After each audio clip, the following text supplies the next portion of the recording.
Njerëzit, fermerët nga zona rreth e përqark mund vinë këtu dhe të na japin ato mendimet e tyre që shiko ylli, unë mund ta mbill një parcel me kamomil, juve e doni, unë mund të bëj një parcel me nenergjik, juve mund të na i tërhiqni këtë si produkt, dhe unë ju kam thënë njerëzve kështu.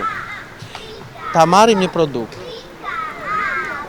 ju llogarisni shpenzimet dhe fitimin, ai është çmimi për mua. Mbi këtë dysheme, le të fillojnë hallkat e tjera. Pra, ka mundësi që fermeri ta gjej veten te këto produkte. Ose le të themi kështu, ka plot produkte të tjera. Le të marrim një për shembull, prasi. Vërtet ajo perimja është që e shitshme për gjellë se ka edhe fibra e kështu, por të mos harrojmë ato rrënjet e tij, janë një ilaç për diabetin.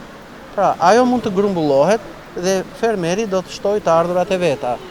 Ose janë këto gjethet e hurmës.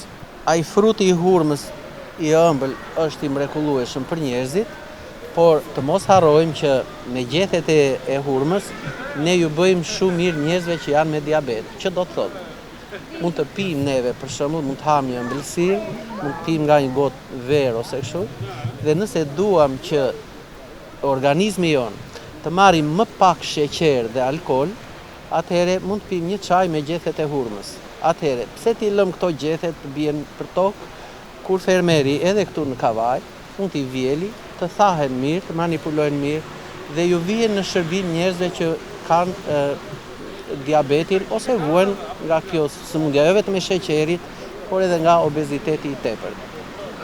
Nëse kemi një fermer që do me të vërtet të kultivojë 5.000, 10.000 metra katror mendër në energjik, mendra është në energjiku.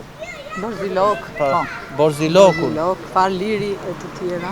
10.000 metra katror, 15.000 neve i themi mbille, ti do t'i vësh çmimin dhe produkti është i shitur. Cilësia është në vend parë.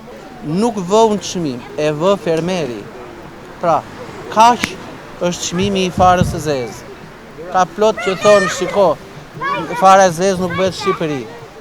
Ata nuk e njohin Shqipërinë.